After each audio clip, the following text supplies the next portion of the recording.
What's up, everybody? Happy Tuesday. Hope you're all having a great day so far.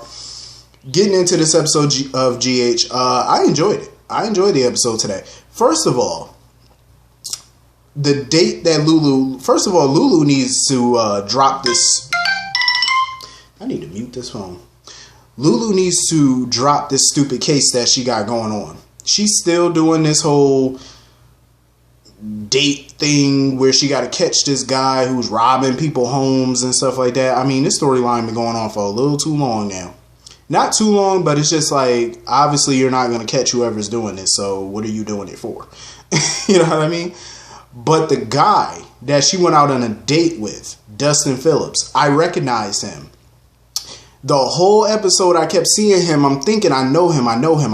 Where I know this actor from? And it hit me. He was on One Life to Live. I knew I recognized him. He played Brody Lovett, I believe. He was engaged to Jessica Buchanan. He cheated on her with Natalie.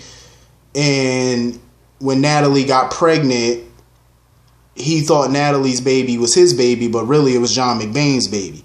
I remember him. I was like, he did, because I had to jog my memory because I knew he looked mega familiar to me. I'm like, I know him, but I couldn't at the time place where I knew him from until the episode went off, and I was like, that's Brody. Okay. It was good seeing him, man. It's been some years since I've seen him. I haven't really seen actors since One Life to Live went off the air. So it was pretty cool seeing him after all these years. Lulu was feeling Dustin. I'm just saying, she was feeling him. They was sitting there all laughing and joking and having a good time. And I think he was her Uber driver or something. Because she looked at her phone or something like that and it said driver when she was going home or something like that. So she looked like she was feeling him. It would be crazy if they made him a full-time character on the show. That would be crazy. Even though this show does not need no more characters at the moment. This show is stretched to the limit. I'm just saying, they got too many people. We don't need no more. But she was definitely, entertained in that. I feel like Lulu is starting to get to a point now where I think she, as much as she wants to fight for her marriage, at some point she's going to get tired of fighting. Because you can't fight for a marriage when you're the only one fighting for it. Technically, Dante's trying to fight for it too because he's trying to get himself better. But it can take months. It could take years. You know what I mean? You don't know how long that's going to take. And she can't be single forever. Well, technically, she's not single, but she might as well be. Her husband's all the way in another country. She don't know where he is, so you might as well be single. I'm just saying. Again, the writers need to do something better with Maxie. Like, the writers really want to make her and Peter happen as a couple, but yet this is not the storyline to make that couple happen. Like, shouldn't you be building their romance up and stuff like that instead of having her waste her time on finding Dante? Because it's a useless storyline. What is the point of Maxie finding Dante knowing that A, Dominic is not coming back, B, they're not recasting the role so far? I haven't heard anything about a recast, and I definitely haven't heard anything about Dominic coming back. So what is the end game to this? Like, what is the point? I'm guessing the only thing is that it's supposed to be some type of closure maybe for Lulu and Dante. I'm not sure. Maybe that's the only thing that makes sense right now because you don't have an actor to play Dante. So what's the point of her running around the country looking for him if the character is not coming back? So what's the goal here? I think there's better things to do with Maxie than wasting her time on this. Maxie was just getting on my nerves the entire episode. Like, everything about her was, oh, we gotta find Dante. Oh, Lulu, you did tell that man that you're married, right? I'm like, Maxie, calm the hell down, please. Like, she was just giving me a straight up headache. I'm like, I was looking at Peter because Peter looked like he was annoyed by it. Well, he'd been annoyed. But of course he's going to go ahead with it because he her little lap dog. So of course you're going to do what Massa tell you to do. So of course she used her connection as Frisco's daughter. So of course she texted Frisco about Dante, and Frisco, dumbass, gave her Dante's location and told her where Dante was. So now they're going to find him, which I find totally pointless, but okay. So anyway, moving on from that, let's get to this wedding reception. Kim. Oh my God. Kim. She was literally about to rape this man. She was about to rape Drew. She drugged him, got him undressed, got him in the bed, started taking her dress off, I was thanking the gods that Julian walked in that room when he did. I said, thank you, Jesus. Julian walked in that room and stopped her before she did something she couldn't take back. Because whether she believed it or not, what she was about to do was rape. That was rape. You drugged that man with a sedative. You took advantage of. That's what we call rape. That's rape. You know, and you were about to do something that you could not take back, because you can't take that back. But what she did, though, even though she didn't technically rape him, it's still probably considered attempted rape. You know what I'm saying? It still could be possibly considered that, because, you know, you went to these extremes. Like, you got that man in the bed, you drugged him, you took his clothes off. That can be considered that, depending on what state you live in and how the laws are. But that could be considered that. Like, you know, she's about to do things that you just can't take back. And she crossed the line anyway when she drugged him. That's crossing the line. And she kept further crossing that line everything that she did. You know, taking off his clothes, putting him in the bed, taking her clothes off, kissing him, all that stuff. You're crossing the line. You know what I'm saying? And that's what you don't want to do, because Drew has been there for her. You know, when, you know, through her darkest hour, Drew has been there. When Oscar's been sick, he was there for both of them. Even after Oscar passed, he continued to be a friend and be there for her, giving her advice, you know, trying to comfort her and heal and get through this together. And this is how she repaid that, by trying to take advantage of him. Now, I understand she's grieving and she's not thinking straight. I get it, but that's no excuse for what she was about to do. There is no excuse for that. And I thank God Julian got there when he did and kept trying to talk sense into her. And I'm guessing by the phone call she made, she called some therapist. I'm hoping maybe she called a therapist because she really wanted an appointment immediately. And I thank God, because, you know, now she came to the realization how serious the situation was when she finally realized what she was about to do. And she feel like she can't even look at Drew in his eye anymore because of what she was about to do and what she did. You know what I mean? She needs professional help. And I'm glad that, and I hope that she's going to get it. You know, hopefully, because you don't want to go down that road. Once you go down that road of trying to rape somebody, you can't come back from that. You know, once you do the deed, it's done. And you will lose your career. You could lose your freedom. You will have that reputation follow you for the rest of your life. You know, and I'm pretty sure she worked hard to become a doctor. And once you go through with what she was about to go through, you could have lost your medical license for good. Everything you worked hard for could have burnt to the ground in that very moment. So I'm glad Julian came in when he did. Thank the Lord. And thank God for Curtis, because when Curtis, you know, got to the room, you know, Drew was all groggy and stuff, because Drew was under the impression that maybe he thought that he drunk too much. But Curtis was like, no, you didn't drink too much, because he was around Drew most of the night. So he knew how much Drew had to drink. And when he was last with Drew, Drew was sober as a church member. You know what I mean? Like, he was very sober, so he knew it wasn't no alcohol. And it was funny because when Curtis went into the hallway, he found the syringe, that needle that Kim had. So thank God he was smart enough not to put his prints on it. And it was kind of funny how Curtis wanted to call Jordan. I'm like, why would he call Jordan? Jordan is technically on leave of absence, so why not pick up the phone and call Mac? Mac is the police commissioner right now, not Jordan. So what you gonna call Jordan for? Shouldn't you call Mac? I'm just saying, Curtis, you better remember who the boss is right now.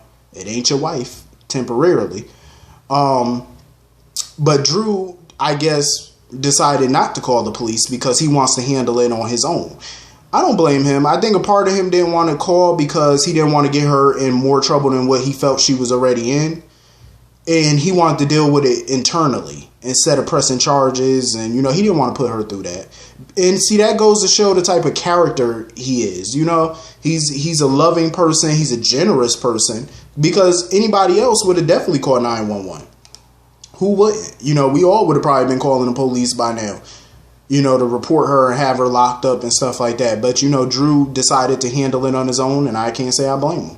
You know, he knows what she's going through, and he just wants to deal with it himself instead of put her through more grief by going through the, you know, the police system and losing her job and her reputation. And, you know what I'm saying? He just didn't want a whole bunch of people in town knowing about that and how far gone she became. I don't think he wanted that to be public, because once you put her in the system, it's going to be public. So I don't blame him for that. So anyway, moving on from that, Ava and this psychic lady or whatever, that whole scene had me dying. I'm like, first of all, this psychic, all yesterday's episode, once she got to the Hornet Star, even before the Hornet Star, was giving Valentine and all these other people all these free readings and stuff like that. I'm like, first of all, you're giving free readings to people who are not paying you. Why not focus your readings on the person who's paying you a large sum of money to contact her daughter?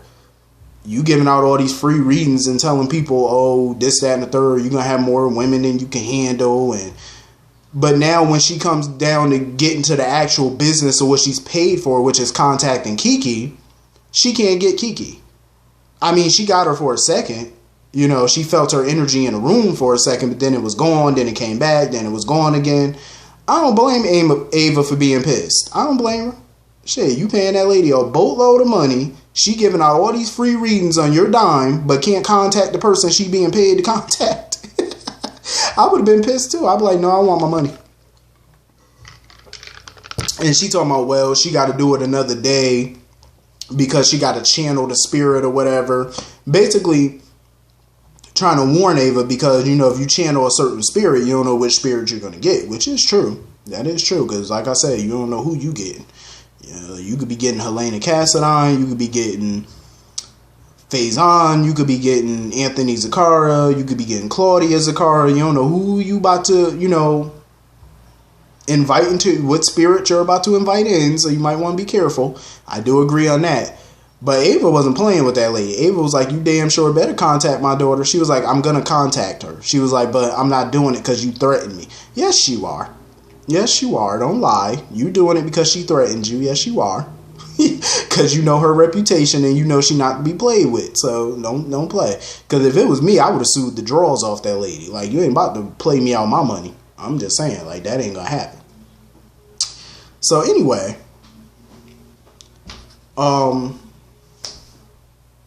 Hayden. I love the fact that Hayden is back, but I had to laugh though because Hayden was shady as hell in this episode. She was super shady. She was trifling. She came on that boat, said hi to Elizabeth, hugged Elizabeth, said hi to Curtis, hugged Curtis, literally walked right by Finn and hugged and kissed Jax. I said, wait. I was shocked. When I seen her kiss Jax, I said, what? When the hell did her and Jax hook up and know each other? But according to her, she said that her and Jax met when she was in Rome. And he hired her for a consultant job or whatever on one of his projects. And they got to know each other and I guess started kind of dating or whatever. They're just seeing where things going. I have to agree with Elizabeth and Curtis on this one. It's way more to the story than what Hayden talking about. Because Hayden was being real dodgy with the questions. Cameron was asking her how long she was staying. Curtis was asking. She was being real sketchy. Like, she didn't want to give off no answers. And even Elizabeth picked up on that. She was like, yeah. She was like, Hayden's definitely giving answers, but not, you know, like she's answering the questions without actually answering the questions. Like, she giving very cagey answers. I was like, yeah, she up to something. But I did not like the way she was treating Finn. And Finn was a little thrown for a loop by it too, because he had this look on his face like he was kind of bewildered. He was like, so you see me standing here. We have plenty of unfinished business and you just gonna walk past me and ignore me? I would have been tight. If I was Finn, I would have been tight. Because, bitch, you ain't gonna sit here and walk past me after you done ran out on me 2 years ago. A year ago, 2 years ago, however long ago it was. Like, you ran out on me pregnant, broke our engagement, walked out on a house that I bought for you and our family. You finally come back and you ain't got nothing to say? Oh, hell no. I would have been pissed. And then when he walked up to her and said hi, she said hi, and then gonna walk over and say, oh, I gotta go back over here. Excuse me? Hayden done lost her mind. Like, she really thinks she ain't got nothing to say to this man? First of all, you have plenty of questions to answer. Number one, why did you run out on him? He still wants an answer on that. Two, what happened to his child? Where is his child? 3, was it a boy? Was it a girl? You know what I'm saying? Like, she act like she ain't got no answers for this man. Like, she just was nonchalant with him. I'm like, Hayden, I love you, but what are you doing? Like, don't you think you owed... I mean, maybe she felt like the party wasn't the time or place to get into such details, maybe. I don't know. I just didn't like how she was shrugging him off. Like, she was very nonchalant with him. I was like, what is going on with her? Like, she was not trying to give him no conversation. Like, she barely gave him a look. I'm like, damn, it's like that? See, she got me messed up because it wouldn't have been me. I would have had... listen, if something like that would have happened to me and we're in such a public place, I'm going to tell y'all right now, I would have caused a scene.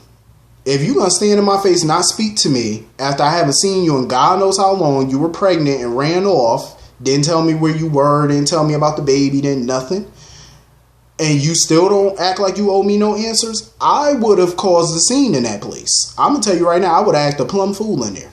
Tables would have been turned. Glassware would have been thrown. Some cussing and shouting would have been had. I'm just saying, like, you're not going to play me. You know what I'm saying? Because she was definitely playing Finn. I was like, damn, you just going to treat the man like that? After he done treated you like gold? Like, seriously? That was trifling. That was trifling. But I love Hayden, though, but that was trifling. Like, you owe that man some answers. You owe him quite a few answers. I'm just saying, like, you're going to be kissing another man right in front of his face? I was like, oh, hell no. No. See, he was a little too restrained for me. Like, I'm like, he showed way too much restraint because it wouldn't have been me. It would have been some furniture moving around that motherfucker. Like, you're not going to play me in my face. Like, that's how I would have reacted. I'm like, no. Not in my house. No. I wonder if Jax know about her, like if he knows about her past and stuff. Like, I need more intel on this little relationship. Like, I need to know. So Obrecht done got her ass dumped in the water. I'm gonna tell you right now, Obrecht sobered up real quick. Like, when she came back in the Hornet Star, she was all coherent and stuff, talking all normal and stuff. I say, yeah, that water will do it to you. When you get your ass thrown in the ocean somewhere or a bunch of water dumped on you, yeah, you would sober up fast, quick, fast, and in a hurry. Like, nobody was trying to believe her, though. When Finn was giving her mouth-to-mouth resuscitation, Finn was like, ugh. Finn was mad as hell. He had to put his lips on hers. He was like, ugh. Finn better stop playing. He know he like that yum. But, yeah, of course, nobody was trying to believe, Obrecht because they thought she was just pissy drunk and they thought she just fell into the water and she was just too embarrassed to admit it. But Obrecht was adamant. She was like, no, somebody pushed my ass in that water. Now the question is who? Brad was looking all nervous and scared when she mentioned somebody pushed her. Valentine was looking all smug. He had that look on his face like, yeah, bitch, I did it. That's the look Valentine had. He had that little smug ass smirk on his face like, yep, I did it. So, and what? That's how he was looking. But I still have a feeling it might have not been Valentino. Because I'm like, what if that was just a red herring? Like, he had that look on it. Because, you know, Valentine, he's just naturally smug. So it's like, you know, maybe he did it because he found it funny. Who knows? But it was a lot of suspects. Hell, Hayden could have did it. Anybody, Finn himself could have did it. Even though I know he didn't, but it's a possibility. It ain't like she was loved by everybody in that room. Most of the people at that, hell, Liz couldn't stand her either. The only reason she was even invited to that party was because of Franco. That's the only reason. So anyway, I am happy that Jocelyn got out the house and she's starting to hang out with her friends again and stuff like that. And of course, Trina is all up on Dev, talking about, oh, the next time we all go out, Dev gotta come. And of course, Jocelyn was pissed because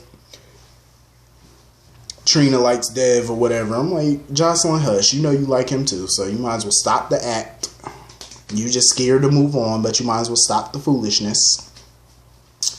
So anyway, moving on from that, what else happened? Bobby sitting there eavesdropping on people, sitting there listening to Liz and Franco's conversation, because Franco was trying to figure out what Obrecht was talking about when she was babbling about knowing who Wiley's birth father was. And, you know, he didn't want to wait until she was sobered up because he felt like once she became sober, she was going to clam up and not tell him nothing. And of course, Bobby sitting here eavesdropping. Of course, she go run her mouth to Brad. I'm like, Bobby, shut up. Like, Bobby, I love you, but shut up. Stop telling him everything. I mean, I get why she did it, because she think that it's about Shiloh and all that mess. So, of course, she don't want Obrecht messing nothing up. But I'm like, Bobby, just chillax. Calm down. I'm actually happy that Nina was, cordial with Franco and stuff, like she genuinely congratulated him on the wedding and the family, and it's cool to see exes be cordial with each other. You know what I'm saying? Like, I feel like deep down Nina still has some type of feeling for Franco. You know what I'm saying? Not saying that she wants him back or nothing like that, but you could tell like there's still some type of feeling with him. You know what I mean? Like, it's not a I want you back kind of feeling. It's more like a, we had something real kind of feeling, but it's over and I'm genuinely happy for you. That kind of feelings. You know what I'm saying? Like, she just know that they're never going to work, but she's genuinely happy. So I'm glad that she went there and, congratulated him genuinely. That was good. Even though right now she's jonesing for Jax at this point.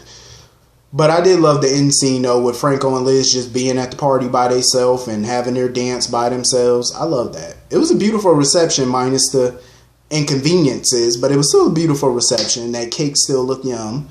That cake looked blazing. I'm just saying. I'm glad somebody was cutting a piece of it and eating it, because, I would have had to take a quick flight and come get me a piece, because that cake was looking delicious. I'm just saying. And my thing about Liz is, I'm happy that she finally found true love, but she has got to stop asking people. Well, not asking, but she got to stop telling people, oh, Franco changed. And you have to stop trying to convince people of that. You know what I'm saying? Like, you love him. He love you. He's not the same person that he was, even though I'm not like the biggest Franco fan, but still, he has changed. He treats her right. He treats the kids right. That's all that matters. You ain't got to keep trying to convince people that he's changed. And, you know what I'm saying? Seeing is believing. You don't have to keep telling them. They see it. And Jax and them, all they care about is the fact that he makes her and the kids happy. That's all they care about. They don't care about nothing else. That's all that's important. But, anyway. I really did like this episode. I loved it. It was kind of funny how Jocelyn said that Carly didn't like Hayden or whatever. I'm like, first of all, Carly don't like nobody. That's not really shocking. That's why Carly doesn't really have any friends. Because she don't like people and people don't like her. So she's forever going to be friendless. And don't say Sam is her friend, because I don't buy that little BS ass friendship. Sam and Carly have never really been friends, so I don't buy that nonsense either. But, I don't. That's a little fake friendship for Jason's benefit. But, anyway. I hope all you have a great day. I'll see you all later. Hit the comment section. Let me know what y'all thought. See y'all later. Peace.